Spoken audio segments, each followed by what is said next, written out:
think recording is on. Yeah, recording is on. Yes, Prabhu. Yeah. So thank you, Mataji. Thanks for asking for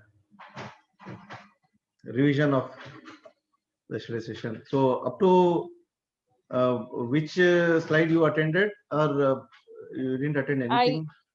I attended the seventh sloka you started na that time I entered. Okay. So we entered the main part. Yes, Prabhu. That was clear, Mataji. Seventh sloka. Yes, Prabhu. That was Hmm. clear. So that was the only important part. Uh, That's our. Okay. They're all okay. I'll run through from the beginning, Mataji. hmm. Okay. So this is Srila Laghu Bhagavatamrita. We are starting from today. Last week we had introduction part. We understood what is the content of Sri Laghu Bhagavatamrita, who is the author and why he wrote this scripture. So we understood. So today we are going to discuss about the Mangala Charana of the book by Srila Rupa Goswami, and then another 5 slokas. Okay, Prabhu. Okay. So Mata, you will be able to recite the slokas in Sanskrit. I will try, Prabhu. Okay.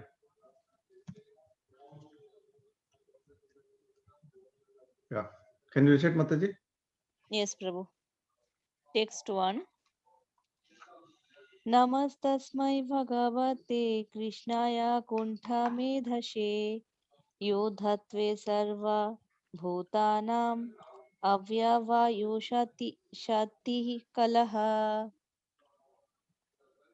The capital A means long A, long A. Okay. Abha, like that, na? Yeah. Okay. Text 2 also, Prabhu? All Yeah, together, all right? four. All four. Okay. Text 2. कृष्णवर्णं तिष्वा कृष्णं शङ्गोपाङ्गस्त्र पार्षदं यज्ञसङ्कीर्तनप्रायैर्यजन्ते हि सुमेधसा. Text 3. मुखारविन्दनिष्यन्द मरन्द भारतुण्डिला ममानन्द मुखन्दस्य सन्दुग्धं वेणुकाकली. Fourth one. श्रीचैतन्यमुखोऽग्रीना हरे कृष्णेति वर्णकः मजयन्तो जगत्प्रेम्णि विजयन्तं तद् अभयः. अभयः. Okay. Thank you, Mataji. So this, as every author has his own style of doing Mangalacharan verses when he writes a book. So Rupa Goswami has chosen a different uh, aspect of doing Mangalacharan. In this Mangalacharan 4 verses, actually he has indicated what he is going to discuss in this book, Srila Bhagavatamrita. So if you see Sloka 1, he starts with paying glorifying the Supreme Personality of Godhead. He says that in the translation, Gopi Pradana Prabhu has translated, I offer my obeisances to the bestower of unimpeded intelligence, the Supreme Lord Krishna, who manifests his all attractive personal expansion so that all living beings can achieve liberation. So he is Rupa Goswami is starting the this book with this very important verse. In this, actually, he is highlighting what is that he is going to cover in this book. So he first offers obeisances to whom? The Supreme Personality of Godhead. What is his role? So here he says that he is bestower of unimpeded intelligence. So this is a unrestricted, no one can imagine what kind of intelligence Lord can bestow. So such person, uh, Rupa Goswami is paying obeisances. And also he says that who manifests all attractive personal expansions. So this is what Rupa Goswami is going to cover in this book. So he's giving a hint in the very first Mangalacharna itself. So Lord Krishna manifests his all attractive personal expansions. So why he expands is what he confirms in the same verse, that so that all living beings can achieve liberation. So as Krishna says in Bhagavad Gita, that whenever there is a decline in the religious principles, no, whenever there is a dharma in this material world, so he incarnates and he annihilates the demons and he protects the devotees. So that is actually not his main role. That he can do even by sitting in the place where he is in spiritual world, by just sending a Sudarshan Chakra, or even by just giving a glance, so he can kill all the miscreants. So for that he don't have to come. So his coming has a very special purpose. His coming is to protect the devotees, not to annihilate. Annihilation can happen from there, but protection to his devotees. So devotees here, it is a very vast term. So devotees, not only those who completely surrender to him, but also those who are not surrendered to him, to make them surrender to him. So he comes and accepts different expansions and incarnations, so that all the living entities like us, all the jivas like us, get attracted to his wonderful pastimes, um, and they, by meditating upon such pastimes, we can get liberated. So that is the main purpose of Lord's. So in Srimad Bhagavatam, 11th canto, 22nd chapter, 28th verse, Uddhava glorifies Lord Krishna about the same aspect. Um, he says that Tattva Jnanam, Jnanam hi Jivanam. So he says that from you alone, the knowledge of living beings arises.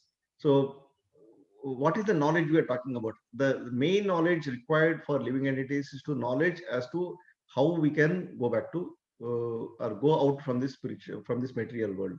So that is the main important knowledge required. Or otherwise, all the other knowledge which is not related to that is only a mundane material knowledge which has no value at all. So Uddhava is saying to Lord Krishna that from you alone, Tvatto Gnanam Thi Jivanam. So from you alone, the knowledge of living being arises. And next, again, the same sloka, he says that Tvam eva hi atma mayaya. He says that by only by your potency, that knowledge is stolen away. So what is the potency we are talking about? So here, Uddhava is talking about the potency of Maya. So Maya, once who comes to this material world, when we come to this material world, Maya covers us. And he says that you are the supreme, you are the controller. So it covers that.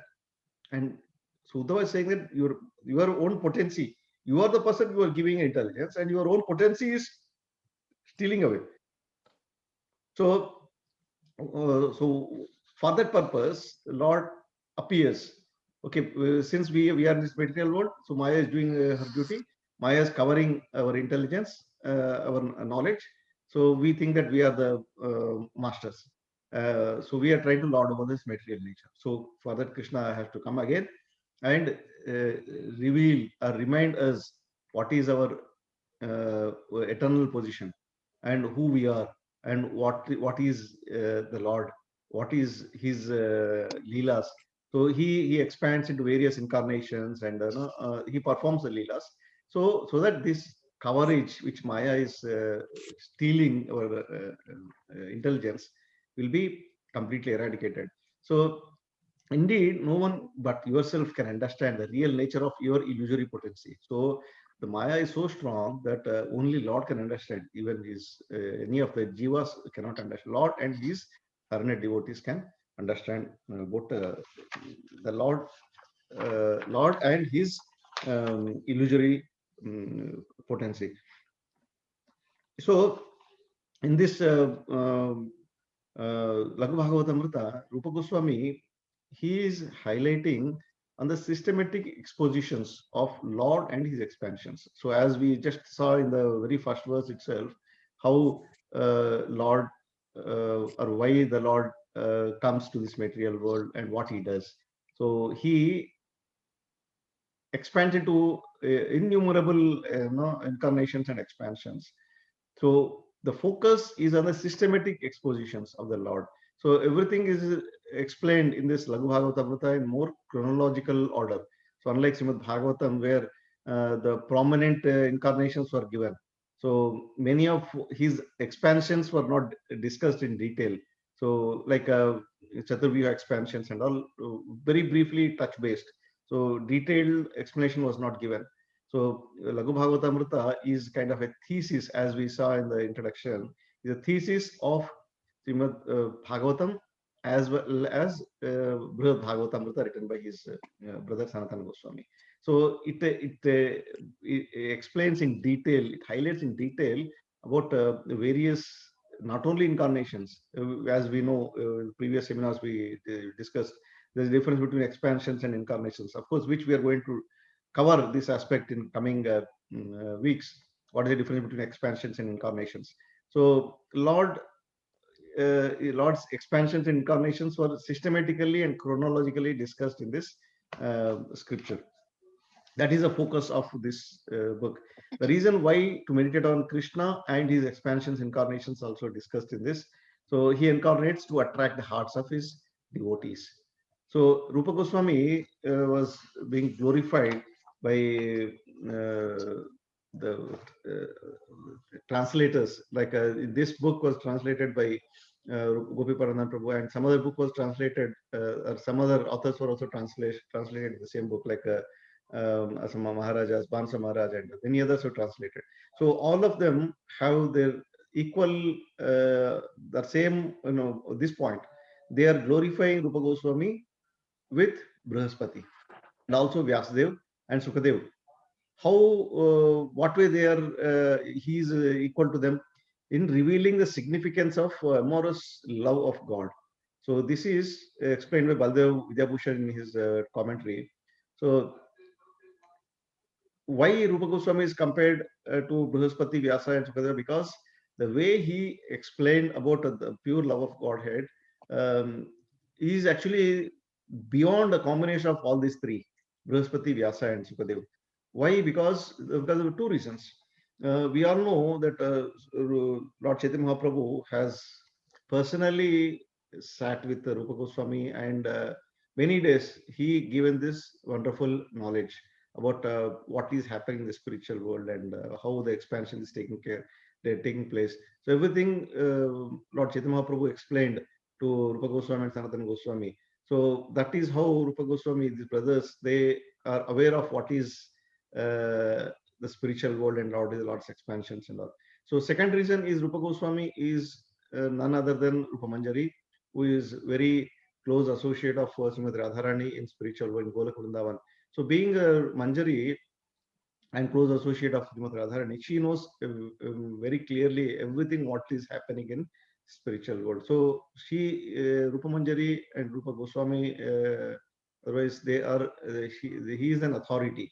An authority to tell us what is the spiritual world, what is happening in the spiritual world, what is the expansion, what are the incarnations, why Lord does, and how he expands, and who is coming from whom. So all these things were discussed in this this book. So in verse 2, yeah, verse 2, in the age of Kali, intelligent persons perform congregational chanting to uh, worship the expansion of Godhead, who constantly sings the names of Krishna. Although his complexion is not blackish, he is Krishna himself. He is accompanied by his associates, servants, weapons, and confidential weapons. So this is verse from Srimad Bhagavatam. So the Rupa Goswami has picked up this verse to as part of his Mangalacharan. So first verse he glorified the Supreme Lord Krishna and the reason why he taken the expansions. And second verse is glorifying. Second verse of Mangalacharan is glorifying Lord Chaitanya Mahaprabhu. So he is giving a hint why or who is Lord Chaitanya Mahaprabhu and why he takes appears in this Kali Yuga. So we'll not go in detail about this sloka because every one of us we know about this sloka. We discussed in the Srimad Bhagavatam and in other places also. So about this sloka, Krishna Varnam, Tusha Krishnam, Sango Pangastra Pasadam, Yagna Sankirtana Praya, yajantihi sumedasha. So here the main points we'll discuss is intelligent people worship the Supreme Lord even in Kali Yuga. So where from the intelligence is coming? So because Kali Yuga we are all mudhas. So how we get the intelligence to worship the Lord even in Kali Yuga? So Lord Chaitanya Mahaprabhu comes down to give the intelligence. So he comes and gives an intelligence because we are all in Kali Yuga, everyone is mudas and we are in ignorant positions. So we don't know what is right, what is wrong. So Lord Chaitanya Mahaprabhu comes personally, Krishna comes personally in the form of Lord Chaitanya Mahaprabhu and gives intelligence. He says that, my dear people, you don't do anything, just simply take up the name of, chant the names of Lord Krishna, and you will be completely delivered from this material clutches. So, every incarnation, when Lord appears in this material world, as we saw that Sango Pangastra Parsadam. So he comes with his associates, his associates, and he comes with the weapons and his servants. So if you look at all the previous incarnations, suppose Rama's incarnation, Lord Baldev has come as a Lakshmana, and all his Sudarshan takes a different form. So all this his weapons and his associates, servants, everyone comes with the Lord to to help him in this pastime. So in this particular incarnation, as Lord Chaitanya Mahaprabhu, so he also comes along with his extraordinary limbs. So who are these extraordinary limbs is explained by His Grace Gopi Pradhan Prabhu, that he comes with his expansions of Nityananda, extraordinary limbs of Nityananda and Advaita, who are their Angas, and Srivas and others are his Upangas. And he comes with his weapons. The only weapon Lord carries in this age of Kali is the holy names of the Lord and his associates as servants and followers. So Lord expects all of us, being his followers, to be his associates. So how and when we'll become his associates? When we take up this spreading of holy name of the Lord sincerely on our shoulders and spread the great transcendental responsibility. So we become his followers, and thus we are we are also part of his associates. So it is a particular responsibility given to all of us to become his associates, Lord's associates in Kali Yuga. So in Prahlad Maharaj explained, he glorifies Lord Nrsimhadev in Srimad Bhagavatam. He says he talks about the Lord's incarnation coming in Kali Yuga. No, he says that Channa Kalo Yat Abhavas Tri Yugo Tasatvam.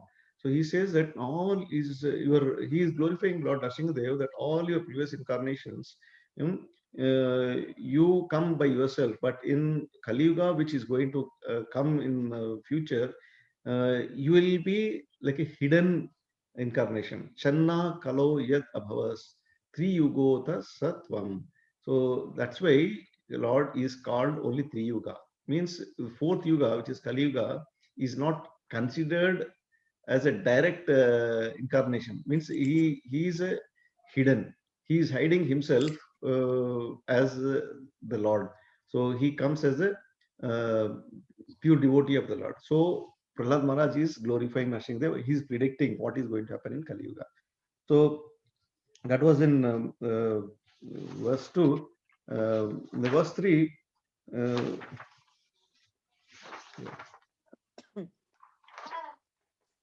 so in verse 3, Mukharavinda Nishyanda Maranda Bharak Pundila Amanandam Mukhandasya Sandubdham Venukakali. So here Rupa Goswami is further glorifying Lord Krishna. Says, may the gentle tones of Mukunda's flute, filled with a rich nectar flowing from his lotus mouth, evoke my complete ecstasy. So the point which we need to understand from this sloka is one should not have a blind surrender to unknown supreme. As recently we saw in the newspaper that there is one mother in Andhra Pradesh. She killed her own two daughters, grown-up daughters, um, in the complete ignorance, saying I became Shiva, so I'm going to other daughters. They volunteered themselves, kill us, so we'll come back again next day. So it's something kind of ignorance. So such kind of blind surrender to unknown supreme without of ignorance, completely should be avoided. So how one should get surrender to whom is what is explained in this sloka. Ecstatic attraction to the most lovable person is Lord Mukunda, Krishna himself. So that is what important. So in this sloka, the glorification is about the gentle tones of Lord's flute. So what actually it does, it is filled with a rich nectar flowing from his lotus mouth, evoke my complete ecstasy. So anything and everything about Lord is very attractive. Whether it is talking about his form, his name, or his activities, or his the flute, what he's playing, everything, anything and everything about Lord is very, very attractive. What it does, it completely, it evokes our ecstasy. So once we completely become ecstatic, so we'll completely surrender to the Lord, and we can understand the Supreme Personality of Godhead very easily. So I'm quickly covering sixth verse, six verses. Seventh verse is more important. So verse 4 of chapter 1, this is the last of this Mangala Charana slokas, is Sri Chaitanya Mukhodgirna Hare Krishneti Varnakaha Majjayanto Jagat Premni Vijayantam Tad Abhavayaha. So here Rupa Goswami is glorifying the holy name here. So all glory to the syllables Hare Krishna emanating from the mouth of Sri Chaitanya Mahaprabhu. These syllables forming his own names are drowning the whole world in the love of God. So he is concluding the Mangalacharana slokas. The first four are Mangalacharana slokas. He is concluding these Mangalacharana slokas with highlighting the importance of holy name. So the glories of holy name coming out of Lord Chaitanya's mouth. So the two things are happening here. Lord Chaitanya Mahaprabhu, he himself is a Lord. Krishna is not different from Krishna. So he comes to this material world, and he is giving the greatest intelligence to all the fallen conditioned souls by spreading bringing the holy name from the spiritual world. So when the holy name Mahamantra, Hare Krishna Mahamantra was distributed by the Lord, so what actually is happening? He is empowering this holy name. So holy name itself is very powerful. So when it becomes empowered, so it becomes even more powerful. So anybody who just chants once the name of Krishna, he is completely delivered from all his sinful activities. So here author says that Rupa Goswami concludes Mangalacharana praising the chanting of Krishna's name because of four different reasons. So all the four different reasons is explained here. The first reason is why, what is the importance of Hare Krishna Mahamantra? Because it is a most effective spiritual practice in the age of Kali. So because of that, it is very important, or it highlights the importance of chanting. So because it is the most effective spiritual practice in this age of Kali. Second reason he says is about his brother and preceptor, Srila Sanatana Goswami, enthusiastically promoted it. So because acharyas, so the message what we understand is because acharyas have told, so holy name is very powerful. They told it's powerful. Yes, it is powerful because acharyas are an authority. Why acharyas is an authority, which we are going to see in the seventh sloka. And third reason is because it bestows the highest goal of the life. Holy name, chanting the holy name of the Lord bestows the highest goal of life. What is the highest goal of the life? Panchama Purushartha, which we saw in the previous seminars, is pure love of Godhead. So it is beyond the liberation. Dharma, Artha, Kama, Moksha is only the Purusharthas in this material world. Whereas for human being, the highest goal of the life is actually beyond this Dharma, Artha, Kama, Moksha. So the Panchama Purushartha, which is the pure love of Godhead, is the highest goal of the life. So that is what holy name of the Lord is giving to us. It bestows. The fourth one is it brings us into direct association with Krishna. So by chanting, we don't have to do anything. Just by chanting the holy name of the Lord, one comes into direct contact with the Krishna. Such a beautiful medicine we are getting from Lord Chaitanya Mahaprabhu. So we don't have to do any great austerities, tapasyas, nothing is required. So what is required is simply chant the holy name of the Lord. We are coming directly into contact with the Lord. So these are the four aspects which Rupa Goswami is highlighting in this sloka. So in the fifth sloka, Srimad Prabhu Padambujai Srimad Bhagavatamritam Yad Yatani Tad Evadam Sankshep Sanksheperan Nisevyate. So in this fifth verse, Rupa Goswami is highlighting why he is writing this Srimad Lagu Bhagavatamrita. So he says that the feet of my blessed master are like a lotus flowers.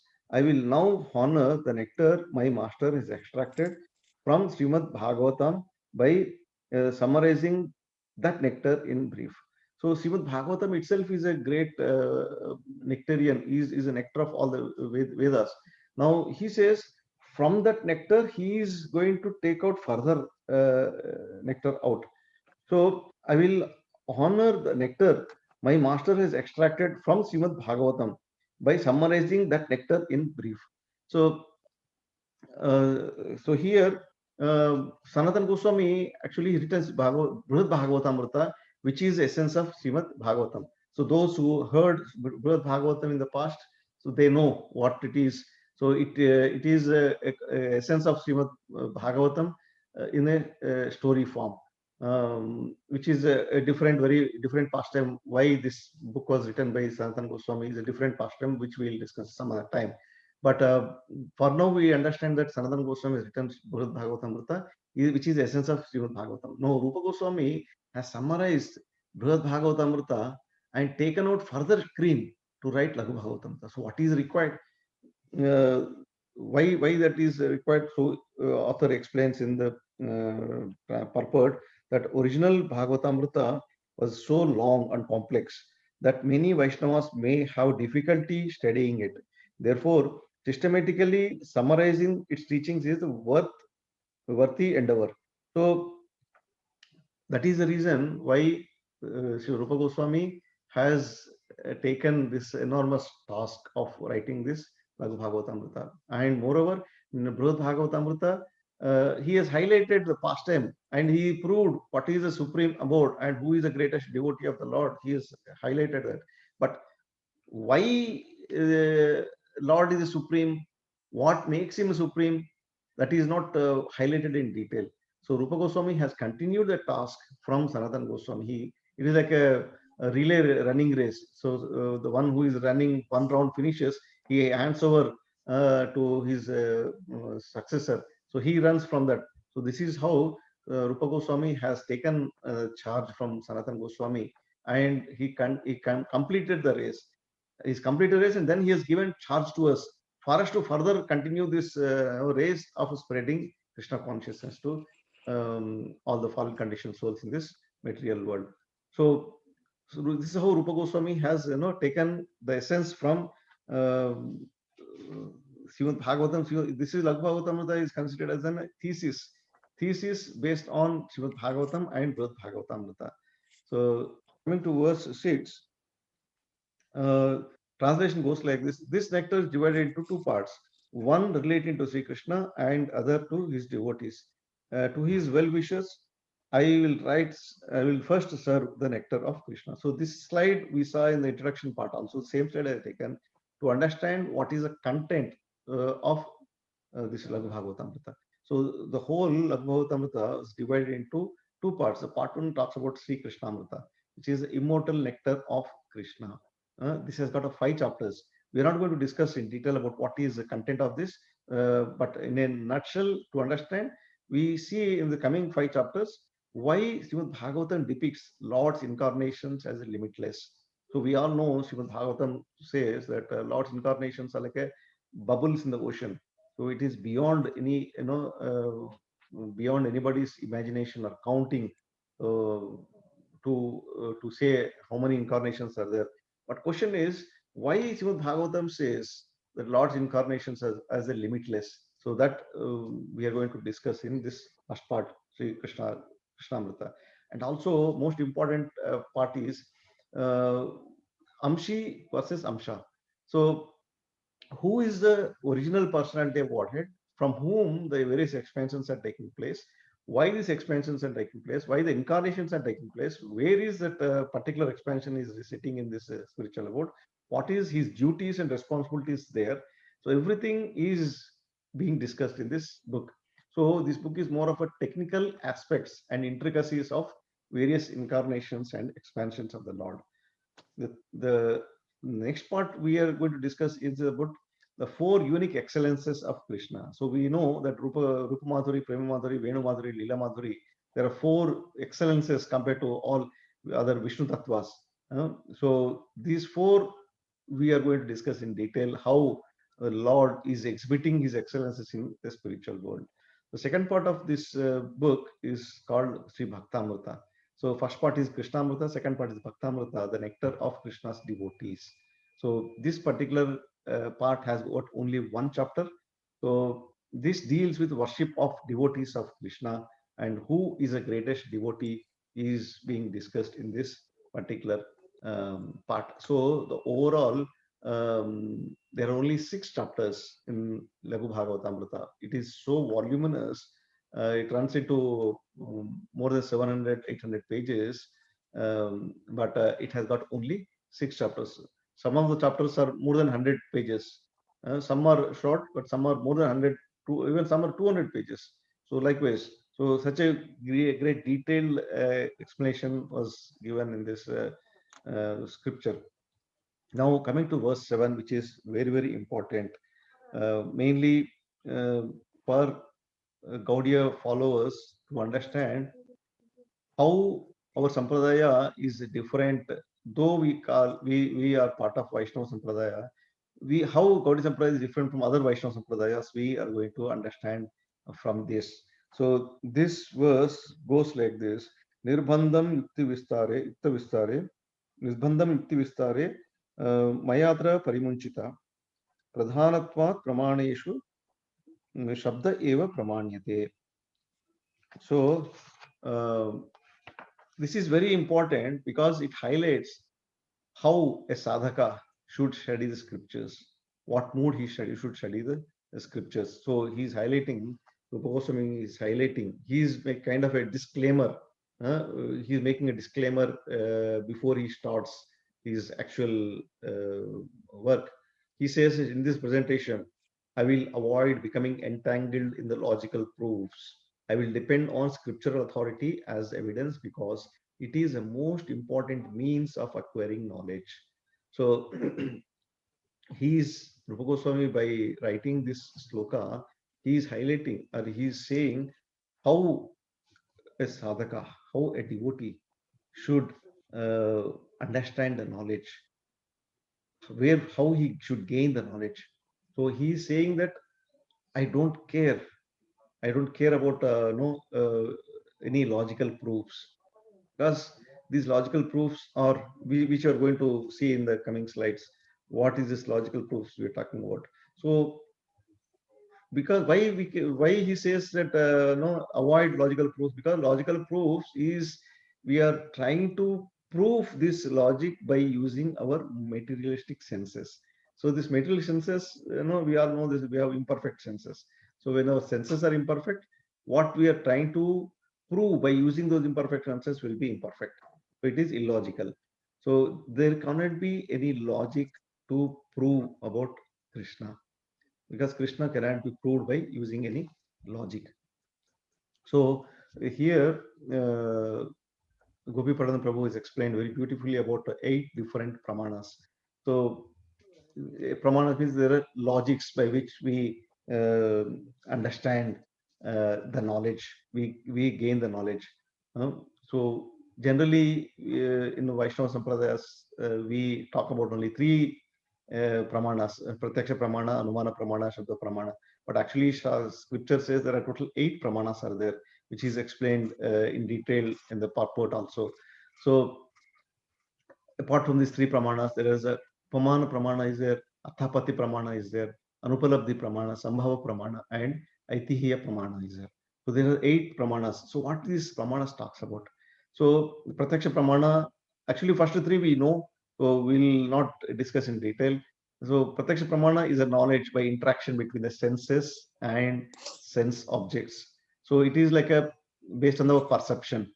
So what we understand by either by seeing or by smelling or by touching.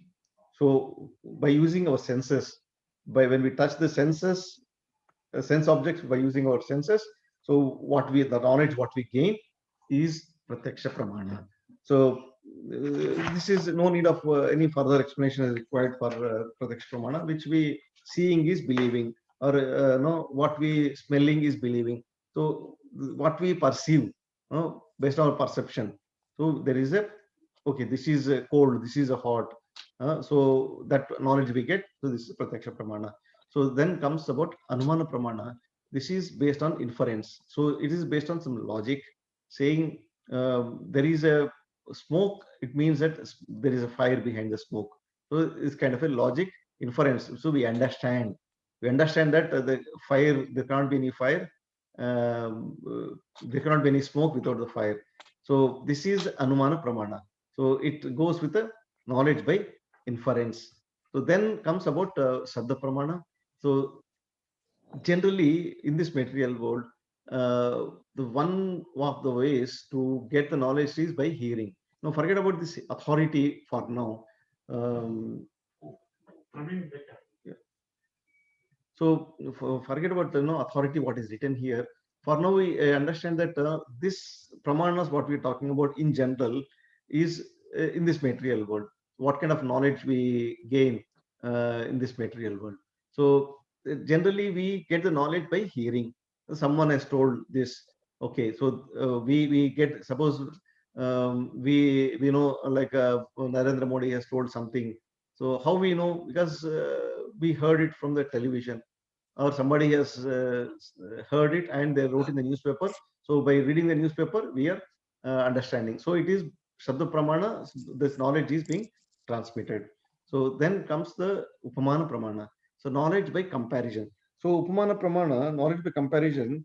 So here, the comparison is the example given in the purport is like, suppose there is a uh, forest cow, Gavaya. The forest cow, we never seen the forest cow, but the one who saw the forest cow, he says that, oh, you don't know the forest cow?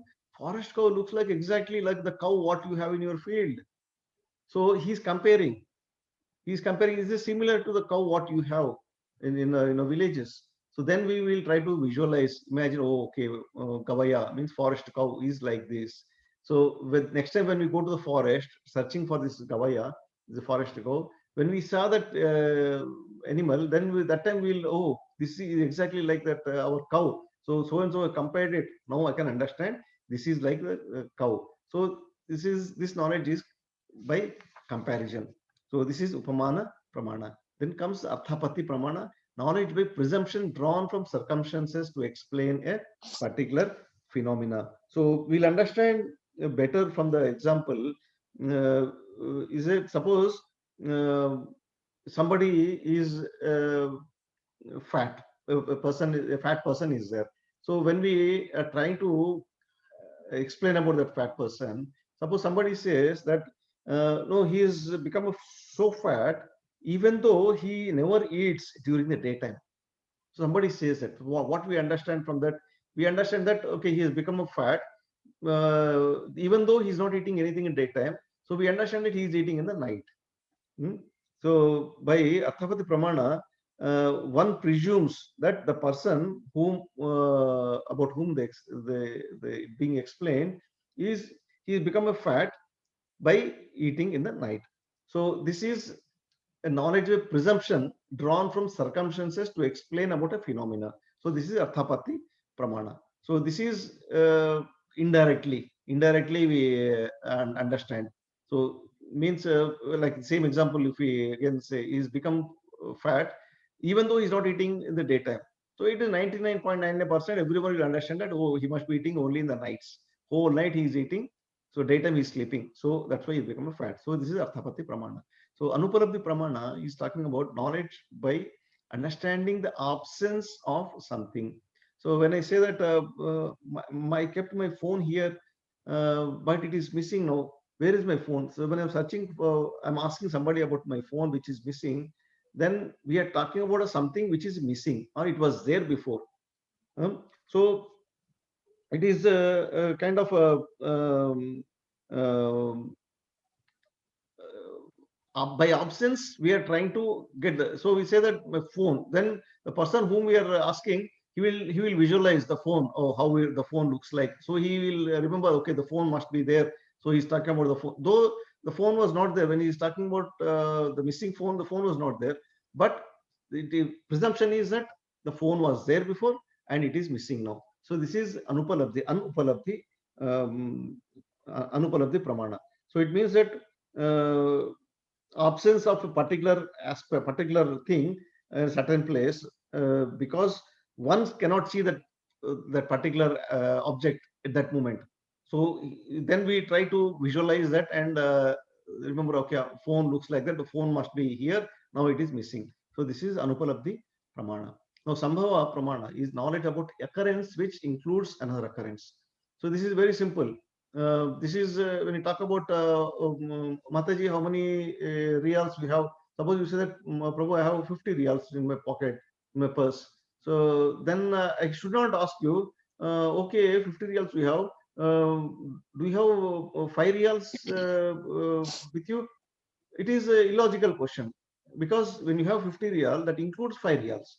So 5 reals separately is not required to be in existence. When you have 50 reals, means suppose you are a Karodpati. So Mataji, are you lakh here also? Or do you have 1 lakh rupees with you? So it is a silly question, because when you say we are your Karodpati, so Karodpati includes the person who is holding 1 lakh rupees also. So this is a Sambhava Pramana.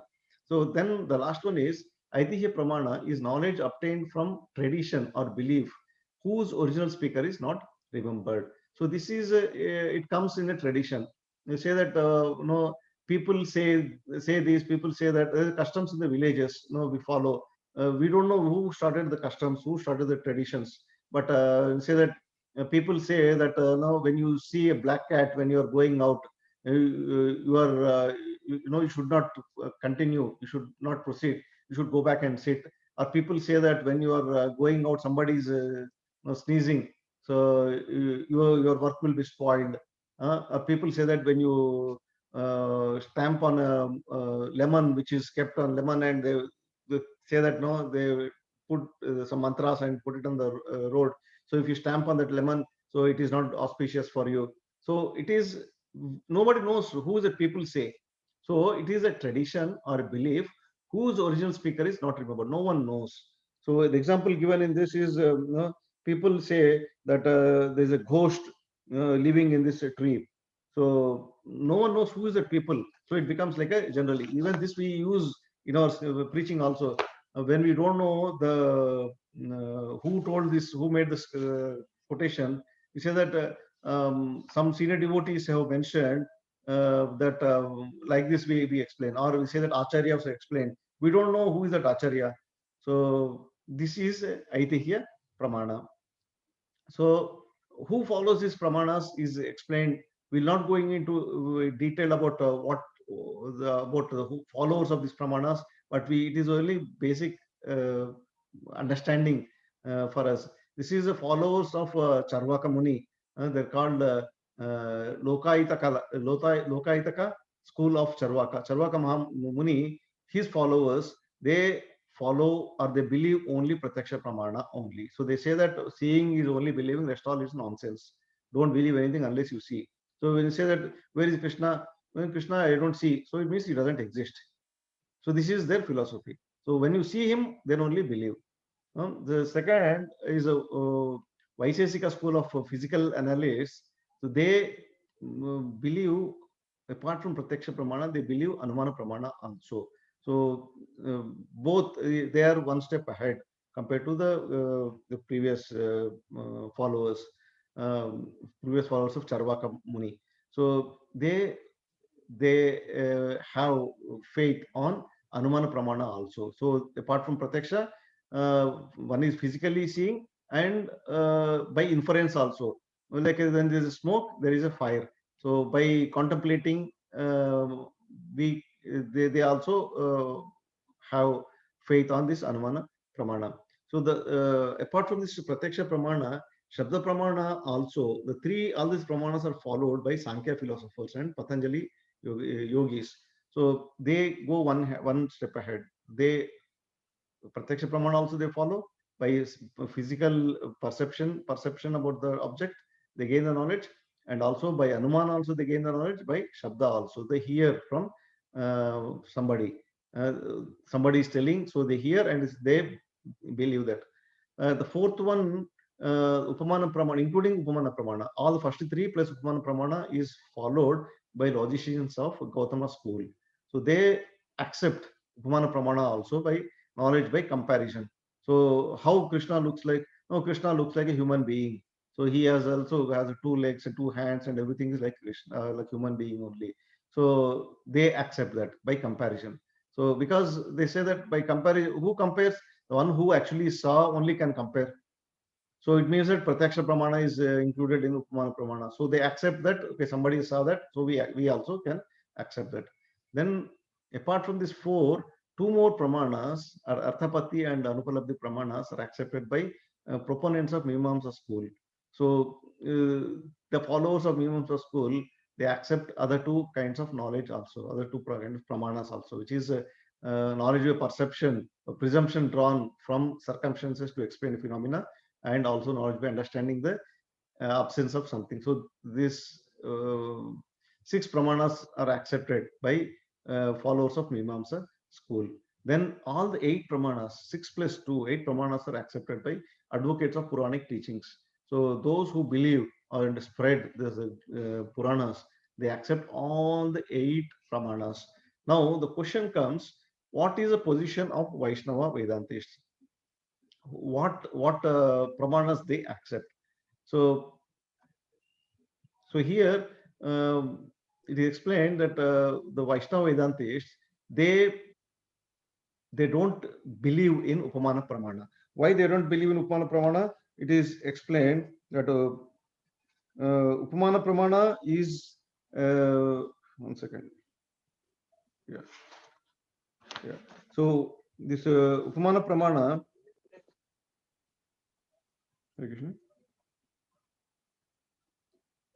Yes, so, Prabhu. Yeah, no, there's some sound has come. I thought you were saying something. So this Upamana Pramana, they will not accept, because for them Upamana Pramana is already included in Pratyaksha, because when we are comparing with something which already exists, so this separate Pramana is not required. So it is already included in the Pratyaksha Pramana itself. Pratyaksha Pramana and Pratyaksha Pramana is already included. So that's why they don't believe in Upamana Pramana. So that Pramana is ruled out. Then it comes to Arthapati. Arthapati Pramana is knowledge of presumption drawn from circumstances to explain about something. So Arthapati, Sri Baldev Vidyabhushan explains that it's also not a separate means of gaining a knowledge. It is a combination of, it is nothing but Anumana Pramana. because it is based on presumption. Means somebody is a fat, so and he is, though even though he's not eating anything in the night, so there anumana pramana comes by inference, logic.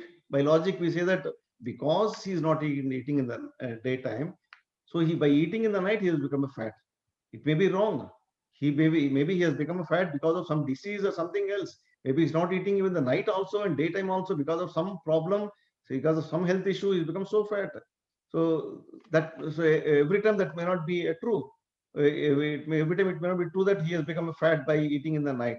So this pramana also is not accepted by Vaishnava philosophers. So then comes Anupalabdhi.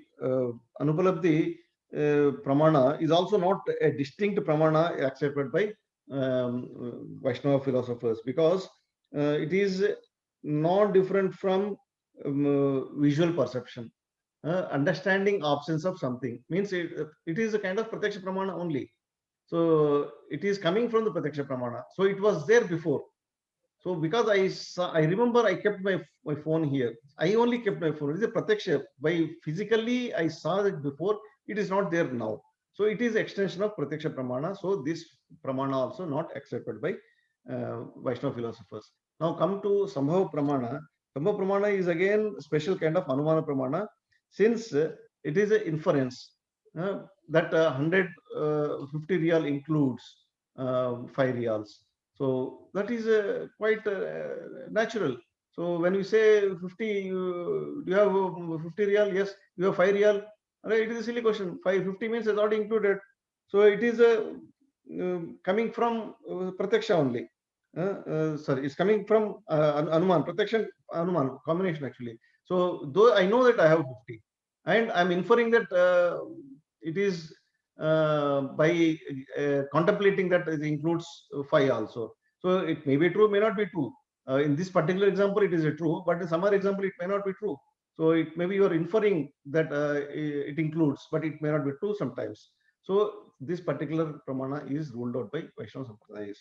And then comes to Aitihya pramana. Aitihya pramana is also not considered as a separate pramana, because it is a kind of a direct perception. Because whoever is saw in the past, say ghost is reciting in this, or say that you should not go out when a black cat comes on your way. So like somebody is saying and we believe, is like a tradition. So how tradition starts? Somebody must have heard or saw initially. There must be one person who saw initially, who started this tradition. So without somebody starting, tradition will not start. So somebody who started this might have practically saw that by his perception. So this is extension of Pratyaksha Pramana. So this also is ruled out. So the combination of all the 3 existing left outs, Pratyaksha, Anumana, and Shraddha Pramana, are accepted by Vaishnava Vedantists. So this is the opinion of Sri Madhvacharya also. Madhvacharya also, up to till Madhvacharya Sampradaya, they believe all the 3 Pratyaksha Pramana, Anumana Pramana, Shraddha Pramana. This is why we generally talk about only 3 Pramanas, because we are coming, this our Sampradaya is coming from Madhva Sampradaya only. So we also talk about these 3 Pramanas. Now the question is, what is opinion of Lord Chaitanya Mahaprabhu and his followers? Now here, followers of Lord Chaitanya Mahaprabhu believe that Anumana Pramana is not to be accepted, because it may go wrong many times. Because by using our material senses, we are trying to contemplate. So when there is a smoke, we think that smoke on the hill, smoke is coming on the hill, maybe because of the fire. So it may be something else also. Maybe it is a fog also, or it may be something a different reason why it appears like a smoke. It may not be smoke. So this Anumana Pramana is completely ruled out, because it is based on our material senses. The same logic is used for Pratyaksha Pramana also. This is also not accepted, because we are trying to prove something by using our material senses. So many times it may go wrong. What we see may not be true. So we see water in the desert. So we feel that it is a water, but it's no water. So this is wrong. So sometimes it may correct, sometimes it may not be. So it is not a 100% foolproof pratyaksha pramana. So it may go wrong. So it is not to be taken as a authentic source of gaining knowledge. So the only thing left out is Shabda Pramana. Actually, these three, what no Madhvacharya followers, they follow or they accept is they are okay. These three are okay, but they are sources of gaining knowledge, materialistic knowledge. Up to materialistic knowledge, this is fine. But when it comes to understanding about the Supreme Lord, other two cannot be used. Only Shabda Pramana, now it comes authority. Before, till here, Shabda Pramana means by hearing, gaining knowledge by hearing, like what we hear from the class, from the teachers, what you are hearing from me, all of you are hearing from me now. So this is a Shabda. So, but when this same knowledge, when it comes from an authority, it becomes more authentic, and it becomes more authentic, and it becomes an authority to follow, for us to follow. So this is the opinion of Lord Chaitanya Mahaprabhu and also his followers. So Brihad Aranyaka Upanishad also confirms this. Why Shabda Pramana is more authentic is because this knowledge indeed comprises the breadth of infinite supreme being, the Rigveda, Yajurveda, Samaveda, Atharvaveda, Itihasa, and Purana. So these are nothing but a breadth of uh, infinite supreme being. Means these things are emanating from the Lord. So Lord only has given this. So what is coming from the Lord is an authority. So there cannot be any concoction or there cannot be any misrepresentation as long as we are passing on the same knowledge coming directly from Supreme Lord to Brahma, Brahma to Narada, Narada to Vyasa, Vyasa to all other sages, and coming to all of us through Srila Prabhupada and senior devotees. So this Shabda Pramana remains an authentic source of gaining knowledge. So this is confirmed further in verse 8 and 9. Why the Shabda Pramana is very authentic is explained in verse 8. The greatest sages have accepted the authority of scriptural evidence as we see from aphorisms in the Vedanta Sutras as Shastra Yonitvat. So here is explained why this kind of knowledge, what we are getting through Sabda Pramana is authentic. The greatest sages have accepted the authority of scriptural evidences, and by logics we cannot understand the Lord. Why we cannot understand the Lord by logic is because Shastra Yonitvat. Scriptures are the source of knowledge of the Supreme. So Yoni here is given, the definition is given as a source. So Yoni generally means that a womb of a mother. So that is a source of a baby. So here in this particular context, the Shastra Yonitvat. So Shastras are source of gaining the original source of the knowledge, because Shastras are coming from directly from Supreme Lord. So that is an authority. So in verse 9, it continues. Uh, the sages have very little respect towards tarka. It doesn't mean that they don't respect them. It does. It actually means that they don't care. They don't care about the tarka. They don't care about the logic, because the logics cannot prove the supreme personality of Godhead, because logic is based on the matter. So it is purely material. Logic we use try to prove the particular aspect by using our senses. Like in physics, we have E is equal to mc square. So this is a kind of a logic we try to prove. But at the end of the day, it is based on all assumptions only. So these assumptions cannot work to prove about Supreme Lord. So Sankhya philosophy says that the material nature is a cause of creation and Supreme Person is only passive witness. So as we saw, the Sankhya philosophers, they follow the first three Pratyaksha Pramana, Anumana Pramana, Shabda Pramana, these three Pramanas they follow. They say that material nature is a cause, Prakriti is a cause of all the creation. All the creation happening in this material world is because of the Prakriti only. Lord is only a passive witness. So he comes, he takes birth, and he also get influenced in this by this Maya in this material world, is what they believe. So Kathopanishad confirms this understanding cannot be reached. Understanding of the Supreme Personality of Godhead cannot be reached by logical guesswork. It can be acquired only when an especially qualified authority speaks it to an intelligent inquirer. So we have example of Parikshit Maharaj inquiring from Sukadeva Goswami. So he is intelligent inquirer. That intelligence was given by the Lord. So using that intelligence means one should inquire about supreme understanding about Supreme Personality of Godhead from an authority, from a qualified authority. Then this knowledge is revealed. Otherwise, this knowledge cannot be revealed to each and every person in this material world. One should be intelligent, one should be inquiring submissively and from a bona fide authority. Then only this knowledge will be revealed. So otherwise, this knowledge, this understanding cannot be reached by logical guesswork.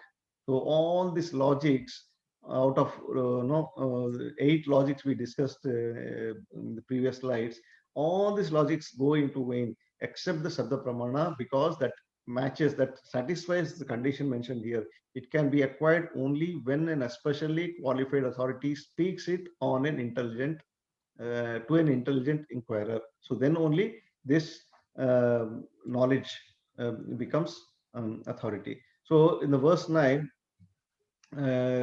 this is the last slide. How to understand? There is one reference was given in verse 8 purport. One statement was mentioned from Brihat Aranyaka Upanishad is how to understand the concept. The statement was given is one should realize the Supreme Soul by hearing about Him, applying one's reasoning power to understand Him, and meditating deeply on Him.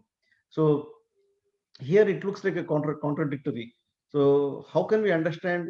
Here it says that applying one's reasoning power, uh, we can understand. So how can we accept this statement? So the above logical reasoning is based on the truth established by scriptural authority. So means that once there is a scriptural authority has given a statement, that statement can be understood by applying one's reasoning power. So means we should use our intelligence to understand the meanings and applications of their statements. So we can't go beyond the truth established by scriptural authorities. Our acharyas, they already made a solid foundation. They said this is the fact, like a bhugola. Scripture says bhugola, and there's so many axiomatic truths are given. So we can't go beyond this the truth established by a scriptural authority. What we can do is only we can try to understand the truth by using our intelligence. So again, that requires mercy of our acharyas. So the last point of this slide and this session is Sushkatarkam Parityajya Asrayasya Sruti Smriti. Reject dry logic and take the shelter of Srutis and Smriti is what Mahabharata says. So all our itihasas, Puranas, they are confirming only one thing: Sushkatarkam Parityajya. So one should give up all this, the dry logic and philosophy, and take shelter of Shrutis and Smritis. Means what? Accept what is given in the Shrutis and Smritis. Now the question is why we are discussing all these things about the logics and all, because Rupa Goswami is going to unhide so many scriptural references to us to understand the various expansions and incarnations of the Supreme Lord. So he is going to use only scriptural references to prove the expansions and incarnations of the Lord. So he, as he confirms in verse 7, that I am not going to use any logics. I'm going to rely on only scriptural evidences.